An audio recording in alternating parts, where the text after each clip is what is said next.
Kitchen cleaning eight times बहुत ज़्यादा difficult हो सकती है। आज बहुत सारे किचन हैक्स के साथ साथ कुछ ऐसे किचन क्लीनिंग नए टूल्स भी लेके आई हूँ आपके लिए, जो कि आपके किचन क्लीनिंग एक्सपीरियंस को बहुत ज़्यादा आसान बना देंगे। अप टू डेट रहना बहुत ज़्यादा ज़रूरी है और आज इस वीडियो के थ्रू हम यही करने वाले हैं। So let's begin with this video. I hope ये वीडियो आपको पसंद आएगा और आपके लिए यूज़फुल रहेगा।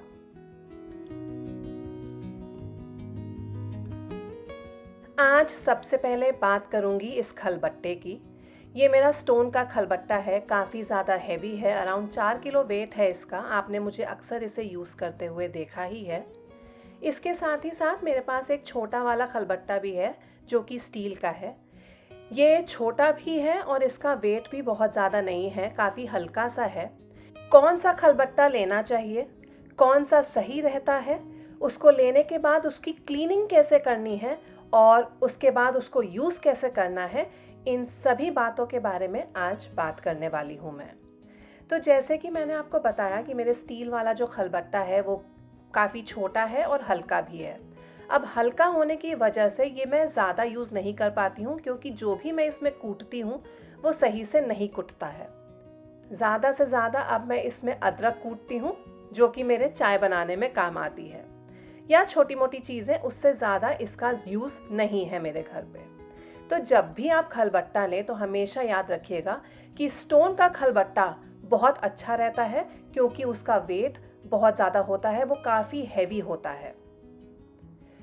खलबट्टा अगर आप हल्का वाला लेंगे, जो कि बहुत ज़्यादा हैवी नहीं है, हल्का है, तो उसमें आप सामान को ठीक से नहीं कूट पाएंगे, इसलिए वो आपके लिए वेस्ट हो जाएगा, आपके काम नहीं आएगा। तो जो गलती मैंने की वो आप मत दोहराइएगा। ये वाला स्टोन का खलबट्टा इतना ज़्यादा हैवी है कि मुझे इसे हमेशा दोनों हाथों से उठाना पड़ता है। अब जब भी आप ये वाला स्टोन का खलबट्टा लेते हैं तो इसका एक प्रोसेस है क्लीनिंग का, जो हमें फॉलो करना पड़ता है, और उसके बाद ही हम इसको रेगुलर यूज़ में ले सकते हैं। ऐसा इसलिए ताकि कोई लूज स्टोन के पार्टिकल्स अगर इसमें रह गए हैं तो उनका हटना ज़रूरी है, ताकि वो हमारे खाने के थ्रू हमारे पेट के अंदर ना जाए। 4 स्टेप्स हैं इसकी क्लीनिंग में, उसके बाद ही हम इसको रेगुलर यूज़ में ले सकते हैं। तो सबसे पहले आप एक रेगुलर स्क्रबर यूज़ कर लीजिए और पानी के साथ इसको स्क्रब करके अच्छे से क्लीन कर लीजिए। सोप लगाने की ज़रूरत नहीं है, डिटर्जेंट लगाने की ज़रूरत नहीं है, सिर्फ स्क्रबर और पानी के साथ इसको स्क्रब करके क्लीन कर लीजिए।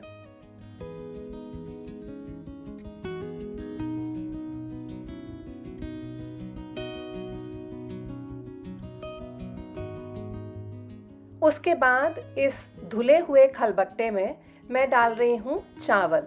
ये 2 टेबलस्पून चावल है, जिसको मैंने आधा 1 घंटे पहले भिगो के रख दिया था। बहुत ज़्यादा पानी मत इस्तेमाल कीजिएगा, बस थोड़े से ही पानी के साथ इन चावलों को इस खलबट्टे में आप कूट लीजिए। बहुत ज़्यादा वक्त इसमें नहीं लगेगा, क्योंकि जैसे कि मैंने आपको बताया ये स्टोन का खलबट्टा बहुत ज़्यादा हैवी होता है, तो तुरंत ही इसमें आप जो भी पीस रहे हैं बहुत फटाफट से और अच्छे तरीके से पिस जाता है। बस जैसे ही ये चावल अच्छे तरीके से कुट जाएंगे इसके अंदर, उसके बाद इन्हीं चावलों के साथ आप खलबट्टे को अच्छे तरीके से रगड़ेंगे। बहुत ज़्यादा क्लीनिंग में मेस ना हो और मुझे बहुत ज़्यादा टाइम ना स्पेंड करना पड़े क्लीनिंग में, इसलिए मैं ये काम सिंक एरिया के पास कर रही हूँ। आप भी इसी तरीके से करिएगा। अंदर बाहर हर तरफ से खलबट्टे को आप इन चावलों के साथ रगड़ लीजिए और उसके बाद हमें इसे सिर्फ पानी के साथ धोना है। कोई सोप या डिटर्जेंट आप इस समय इस पे नहीं लगाएंगे।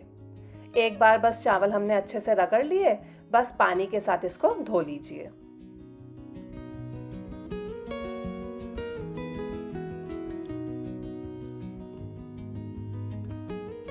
इसके बाद नेक्स्ट स्टेप के लिए हमें एक ड्राई कोकोनट का टुकड़ा लेना है और इसको गैस के ऊपर जलाना है। बिल्कुल इसे काला कर देना है हमें, उस पॉइंट तक हम इसे डायरेक्ट फ्लेम पे जला देंगे।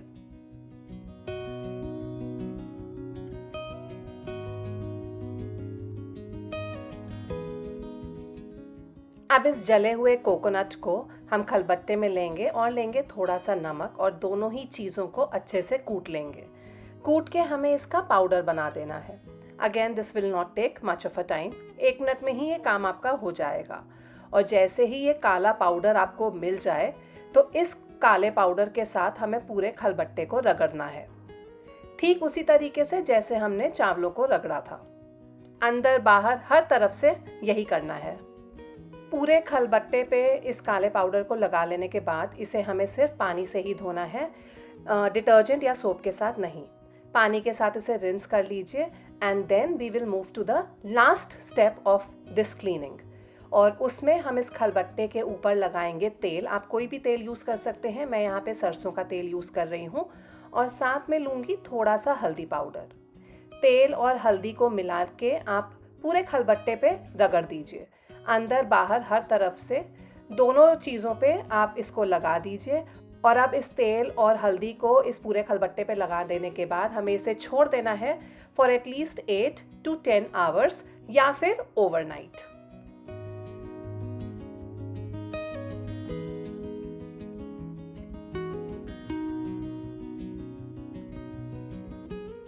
आठ या 10 घंटे के बाद या फिर अगले दिन सुबह इसको आप सिर्फ पानी से धो लीजिए। अगेन सोप या डिटर्जेंट मत लगाइएगा, सिर्फ पानी से ही इसे अच्छे तरीके से रब करके रिंस कर लीजिए। अब ये यूज़ करने के लिए तो तैयार है, लेकिन जो भी आप इसमें सबसे पहले चीज़ कूटेंगे उसको आपको डिस्कार्ड करना है। मैंने यहाँ पे थोड़ा सा लहसुन, अदरक और जीरा लिया है, उसको मैं अच्छे तरीके से कूट लूँगी। और ये जो कूट के निकला है इसको मैं यूज़ नहीं करूँगी, इसको मैं डिस्कार्ड कर दूँगी। तो ये बहुत ज़रूरी है कि जो पहली चीज़ आप इसमें कूटें उसको आप डिस्कार्ड कर दीजिए। वापस पानी से रिंस कीजिए और अब ये स्टोन का खलबट्टा एक्चुअली यूज़ करने के लिए रेडी हुआ है। बहुत लोगों को ये नहीं पता होता है कि स्टोन के खलबट्टे को इस तरीके से पहले क्लीन करना होता है, उसके बाद ही आप उसको यूज़ कर सकते हैं।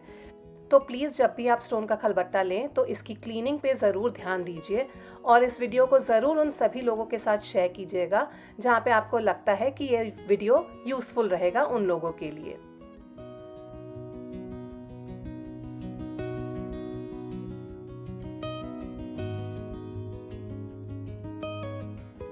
अब ये खलबट्टा तो रेडी हो गया है यूज़ करने के लिए। आप जैसे मर्ज़ी चाहें इसमें जो सामान चाहिए किचन का वो कूट के ले सकते हैं।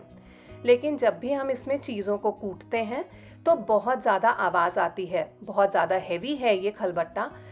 तो जब भी आप खलबट्टे को यूज़ में लें तो इसमें कुछ भी कूटने से पहले एक टॉवल को इस तरीके से फोल्ड करके इसके नीचे ज़रूर रखिए ताकि इसमें बहुत ज़्यादा आवाज़ ना हो। अदरवाइज़ अगर आप स्पेशली अपार्टमेंट्स में रहते हैं तो ट्रस्ट मी कि नीचे वाले घर में ज़रूर पता चल जाएगा कि आप खलबट्टे में कुछ पीस रहे हैं, इतनी आवाज़ इसमें होती है। अब कोई रेस्ट्रिक्शन नहीं है, आप जैसे भी इसमें चीज़ों को यूज़ करना चाहें, कूटना चाहें आप कर सकते हैं। लेकिन एक और टिप यहाँ पे, जो भी आप इसमें सामान कूटते हैं उसमें थोड़ा सा नमक ज़रूर डालिए। नमक डालने से आप सही तरीके से, अच्छे तरीके से इस खलबट्टे में चीज़ों को कूट पाएंगे।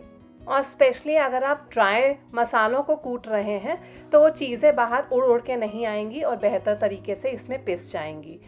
तो ये नमक वाली टिप को भी ज़रूर एक बार यूज़ करके देखिएगा।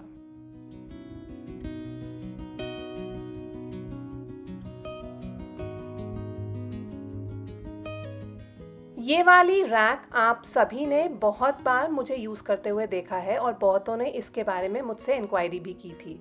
तो लेट मी टेल यू कि ये बहुत पुरानी एक रैक है जो कि बहुत हेल्पफुल होती है। ये ओवर द सिंक ही रखा जाता है इसको, और इसका फ़ायदा ये है कि आपको बहुत ज़्यादा सिंक के अंदर झुक के फिर चीज़ों को साफ़ नहीं करना पड़ता है। इनफैक्ट चीज़ों को धोने के बाद आप इसके ऊपर रख के सुखा भी सकते हैं। इसको कहते हैं over the sink foldable dish drying rack. In fact multiple use है इसका, और अगर नहीं चाहिए तो इसे फोल्ड करके आप कहीं किनारे रख सकते हैं। बहुत ज़्यादा जगह भी नहीं ऑक्यूपाई करती है ये। So you can consider buying this. बहुत फ़ायदेमंद है स्पेशली उनके लिए जिनको पीठ में दर्द रहता है और बहुत ज़्यादा वो आगे की तरफ झुक नहीं सकते हैं, क्योंकि सिंक में जब हम काम करते हैं तो थोड़ा तो हमें आगे झुकना ही होता है। तो आप इसको कंसिडर कर सकते हैं लेना। सब ऑनलाइन पोर्टल्स पे ये ईजिली अवेलेबल है।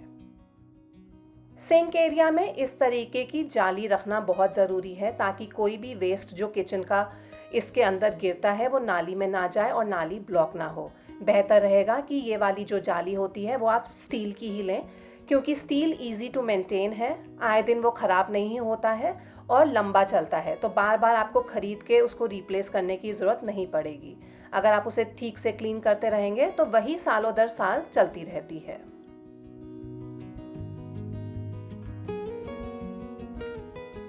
ये जो जाली पे वेस्ट निकला है इसको मैं पेपर पे निकाल लूँगी और डायरेक्ट ही ये पेपर डिस्कार्ड कर दूँगी। The cleaning becomes very very easy अगर आप इस तरीके की जाली यूज़ करते हैं तो। जब भी आप कुछ मेजर काम करके हटें सिंक में, तो लगे हाथ किचन सिंक को भी साफ कर दीजिए ताकि हमेशा ये स्पार्कलिंग शाइनिंग रहे।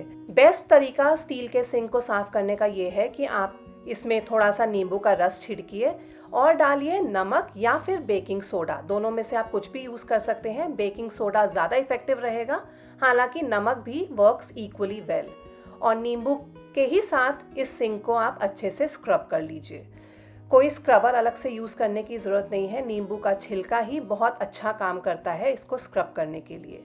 और लगे हाथ नलकों को भी मत भूलिए, उसको भी अच्छे से आप रगड़ दीजिए इसी नींबू के साथ और बेकिंग सोडा वाले सॉल्यूशन के साथ। आप खुद ही देखेंगे कि आपका सिंक हमेशा स्पार्कलिंग शाइनिंग रहेगा, क्लीन रहेगा। और हाइजीन वाइज भी ये ज़रूरी होता है कि हम हर समय ये एरिया साफ सुथरा और वेल मेंटेन रखें। सिंक एरिया के आसपास कोई भी पानी का स्पिलेज या फिर किसी भी तरीके का और स्पिलेजेस नहीं होने चाहिए, क्योंकि इसकी वजह से बहुत ज़्यादा कॉकरोचेस अट्रैक्ट होते हैं। मैंने हर वीडियो में अपने बताया है कि माइक्रोफाइबर क्लॉथ को यूज़ करना बहुत अच्छा रहता है क्लीनिंग के लिए, क्योंकि जब आप इसके साथ क्लीनिंग करते हैं तो कोई भी मार्क्स नहीं रहते हैं सरफेस पे। और सरफेस आपका चाहे कोई भी सरफेस हो, वुडन सरफेस हो या ग्रेनाइट हो, मार्बल हो, ग्लास हो, हर सरफेस बहुत अच्छा क्लीन होता है। ये कोई स्पॉन्सर्ड वीडियो नहीं है, लेकिन फिर भी मैं ये बताना चाहूँगी कि माइक्रोफाइबर क्लॉथ से अच्छी क्लीनिंग होती है। लेकिन मेरे कुछ व्यूअर्स ने कमेंट किया था कि वो माइक्रोफाइबर क्लॉथ नहीं यूज़ करना चाहते। अब रीज़न चाहे कुछ भी हो, अगर आप नहीं यूज़ करना चाहते हैं ये, तो इंस्टेड आप इस तरीके से टिश्यू पेपर भी यूज़ कर सकते हैं। लेकिन हाँ, जब भी आप टिश्यू पेपर यूज़ करते हैं तो ये वन टाइम यूज़ है। आफ्टर एवरी सिंगल यूज़ आपको ये टिश्यू डिस्कार्ड ही करना पड़ता है। तो मुझे ऐसा लगता है कि ये पैसे की बर्बादी है। इंस्टेड अगर आपको टिश्यू ही यूज़ करना है तो आप इस तरीके का रीयूजेबल और बहुत ही ड्यूरेबल टिश्यूज़ यूज़ कर सकते हैं। ये वॉशेबल भी हैं और आप इनको बहुत बार यूज़ कर सकते हैं। मैं आपको दिखाती हूँ कैसे। रेगुलर टिश्यूज़ के कंपैरिजन में ये थोड़े से थिक होते हैं और इसी वजह से इनकी वाटर एब्जॉर्बिंग कैपेसिटी ज़्यादा है और ये ज़्यादा चलते भी हैं। आप कितना भी इसके साथ सरफेस को रब कीजिए और उसको निचोड़िए, ये वापस वैसा का वैसा ही हो जाएगा। सॉगी नहीं होएगा, ख़राब नहीं होएगा। इसलिए आप इसको एक से ज़्यादा बार यूज़ कर सकते हैं। ये टिश्यू मैं इस तरीके से स्ट्रेच भी करके आपको दिखा रही हूँ। ये देखिए, फटा नहीं है। मल्टीपल टाइम्स आप इसको यूज़ कर सकते हैं। 5, 6, 7 या इवन 10 टाइम्स तक आप इसको यूज़ कर सकते हैं। कोई भी सरफेस क्यों ना हो या फिर आपके अप्लायंसेस ही क्यों ना हो, कितने भी गंदे क्यों ना हो, हर तरीके से ये अच्छी सफाई कर देता है और आपको बिल्कुल भी दिक्कत नहीं आएगी। तो उन सभी लोगों को जिनको कपड़ा नहीं यूज़ करना है या माइक्रोफाइबर क्लॉथ नहीं खरीदना चाहते हैं या यूज़ नहीं करना चाहते हैं, वो रेगुलर टिश्यूज़ के बजाय ये रीयूजेबल और वॉशेबल टिश्यूज़ यूज़ कीजिए। आपके लिए फ़ायदा ही होगा और इनफैक्ट पैसे की बर्बादी भी नहीं होगी। और हर यूसेज के बाद आप इसको आराम से धो सकते हैं साबुन के साथ या फिर डिटर्जेंट लिक्विड के साथ। जैसे रेगुलर धोते हैं वैसे ही धो लीजिए, हल्का सा हाथों से मल लीजिए और बस ये अगले यूज़ के लिए रेडी हो जाएगा। बिल्कुल भी आपको दिक्कत नहीं आएगी और पैसे की बर्बादी भी नहीं होगी। इतना रगड़ के धोने के बाद भी जब मैं इसको स्ट्रेच कर रही हूँ तो ये देखिए, ये फटा नहीं है, बहुत ज़्यादा स्टर्डी है और मल्टीपल यूज़ के लिए एकदम रेडी है। So do consider buying these tissues instead of the regular once.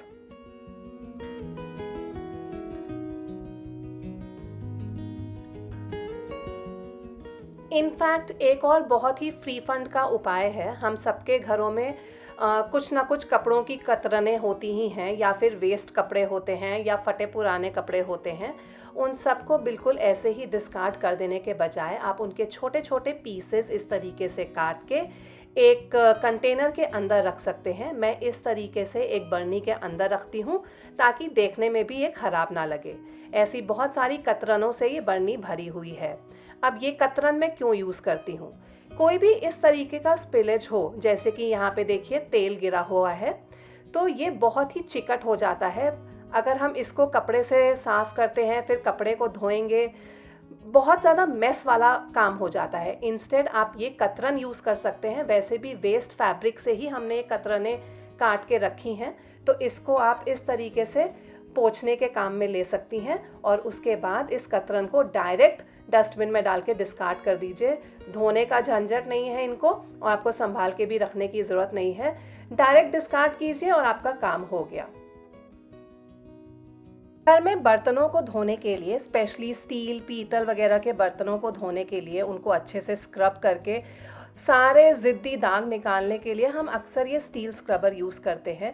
काफ़ी अच्छे तरीके से इससे सफाई हो जाती है, इसमें कोई डाउट नहीं है। ज़िद्दी से ज़िद्दी दाग भी क्लियर हो जाता है और बर्तन एकदम साफ़ हो जाता है। लेकिन इस पूरे प्रोसेस में कुछ बार के यूसेज के बाद ही इस स्टील स्क्रबर की हालत कुछ इस तरीके से हो जाती है। ख़राब हो जाता है ये और हाथों में भी चुभने लगता है, इसकी तारें निकलने लग जाती हैं। तो जैसे जैसे टेक्नोलॉजी एडवांस हो रही है, हमें खुद को भी एडवांस करना पड़ेगा और अपने क्लीनिंग मेथड्स को भी। स्टील स्क्रबर के बजाय ये स्टील स्क्रबिंग पैड्स यूज़ कीजिए।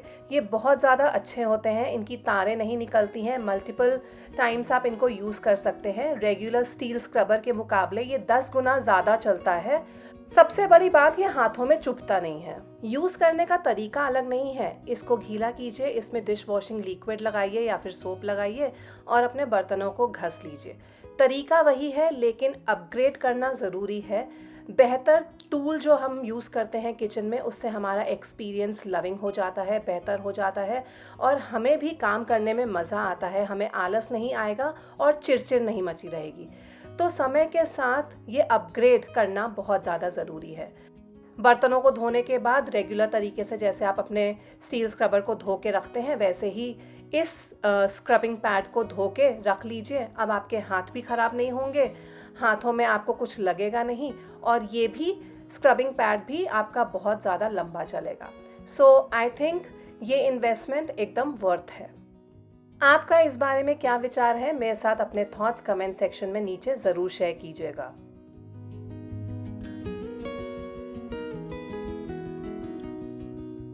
अब बात करूंगी वाटर बॉटल्स और उनकी क्लीनिंग की। ये जो बिस्लरी की बॉटल्स होती हैं जो हम बाज़ार से ख़रीदते हैं, आइडियली इनको कभी भी हमें घर के अंदर नहीं स्टोर करके रखना चाहिए, क्योंकि जब ये घर के अंदर आ जाती है ना, तो हम इन्हें रेगुलर यूज़ में लेने लगते हैं, जबकि हम सबको पता है कि ये सेहत के लिए हानिकारक होती हैं और ये वन टाइम यूज़ के लिए ही होती हैं। जैसे ही आपकी ये बिस्लरी की बॉटल खाली होए, इसे आपको डिस्कार्ड कर देना चाहिए, या तो फिर अगर आपको इसे रखना ही है तो किसी DIY के काम में ले लीजिए, बट इसमें पानी भर भर के मत पीजिए।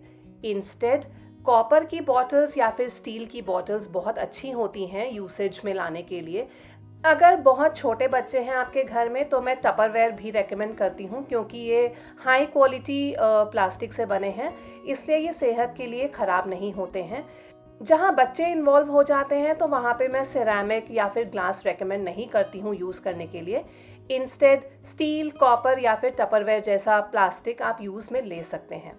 अब आई बात इनकी क्लीनिंग की, तो इनको अंदर से क्लीन करने के लिए इस तरीके के नायलॉन ब्रशेस बाज़ार में अवेलेबल हैं, लेकिन अगेन ये बहुत अच्छे नहीं रहते हैं, क्योंकि ओवर द टाइम इन्हें यूज़ करते करते इनके ब्रिसल्स टूटने लगते हैं, ख़राब होने लगते हैं। फिर आपको इन्हें बहुत ही जल्दी रिप्लेस करना होता है, विच मीन्स कि आप जल्दी जल्दी इन पे पैसे खर्च कर रहे हैं।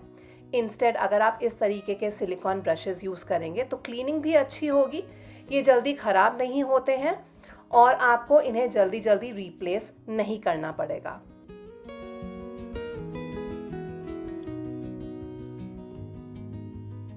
स्टील की water bottles, thermal flasks, kettles, इन सब को कैसे क्लीन करना है इनके अंदर से वो ख़राब वाली स्मेल कैसे हटानी है और इनको कैसे मेंटेन करके रखना है कि इनमें से वापस स्मेल ना आए, ये सब मैं डिस्कस कर चुकी हूँ ऑलरेडी अपने प्रीवियस वीडियो में। इसका लिंक मैं आपको नीचे डिस्क्रिप्शन बॉक्स में दे दूँगी, just in case you want to check out. आज मैं on the demand of some of my viewers share कर रही हूँ प्लास्टिक वाटर बॉटल्स की क्लीनिंग। इन बॉटल्स को भरिए आप गुनगुने पानी से और इसमें डालिए थोड़ा सा विनेगर और बेकिंग सोडा।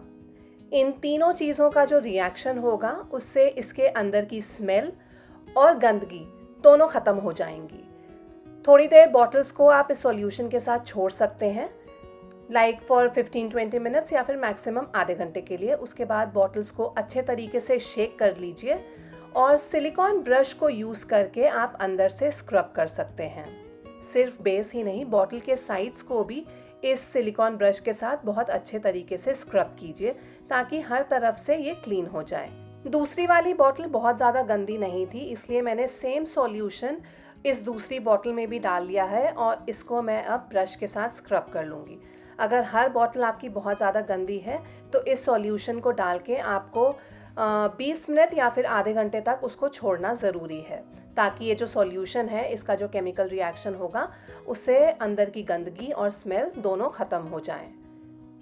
वैसे ये पूरा प्रोसेस रोज़ करने की ज़रूरत नहीं पड़ती है। अगर आप रेगुलर क्लीनिंग पे ध्यान देते हैं तो ये पूरा प्रोसेस आप हफ्ते में एक दिन भी कर सकते हैं। That will be more than sufficient. उसके बाद इन बॉटल्स को आपको सिर्फ पानी के साथ ही रिंस करना है। कोई डिटर्जेंट या सॉल्यूशन या सोप लगाने की ज़रूरत नहीं है। बॉटल्स तो अच्छे तरीके से क्लीन हो गई हैं अंदर बाहर हर जगह से, लेकिन इनका जो मुंह होता है, जो रिम ऑफ द बॉटल है, इसको भी क्लीन करना बहुत ज़्यादा ज़रूरी होता है। स्पेशली बच्चे जब मुंह लगा के बॉटल से पानी पीते हैं तो ये ऊपर का रिम बहुत गंदा हो जाता है। मार्केट में इस तरीके का एक ब्रश आता है जिसमें डिफरेंट तरीके के अटैचमेंट्स हैं। इनफैक्ट अलग अलग अटैचमेंट नहीं है, इसी में सब चीज़ें बनी हुई हैं जिनको आप इस तरीके से जब बॉटल के ऊपर लगा के रब करते हैं तो रिम भी बहुत अच्छे तरीके से क्लीन हो जाती है। आप जब तक इसको यूज़ करके नहीं देखेंगे आपको समझ नहीं आएगा मैं क्या बताना चाहती हूँ, लेकिन अंदर तक इसकी गंदगी साफ़ हो जाती है जब इस तरीके का हम ब्रश यूज़ करते हैं। तो ये स्पेशली डिज़ाइंड ब्रश है बॉटल क्लीनिंग के लिए ही। इस ब्रश में और भी अटैचमेंट्स हैं जिनको यूज़ किया जा सकता है। कैप के लिए ये छोटा वाला अटैचमेंट आप यूज़ कर सकते हैं। जो छोटे छोटे कोने हैं जहाँ पे हमारा हाथ नहीं जाता है, उंगली नहीं जाएगी, इवन कपड़े से ठीक से सफाई नहीं होती है जब हम कपड़ा इसके अंदर इंसर्ट करते हैं, वहाँ पे ये ब्रश बहुत अच्छे तरीके से काम करता है। एकदम अंदर तक जाके पूरा ये सफाई बहुत अच्छे तरीके से करता है। तो एक बार इस ब्रश को ज़रूर सोचिएगा ख़रीदने के लिए। ये सब थोड़े से गुड इन्वेस्टमेंट्स होते हैं जहाँ पे पैसा लगाना सार्थक होता है, पैसा आपके वेस्ट नहीं जाते हैं। ये सभी चीज़ें आपकी क्लीनिंग को आसान बना देती हैं और आपको अब क्लीनिंग ओवरवेलमिंग नहीं लगेगी, डिफ़िकल्ट नहीं लगेगी और बोझ नहीं लगेगी।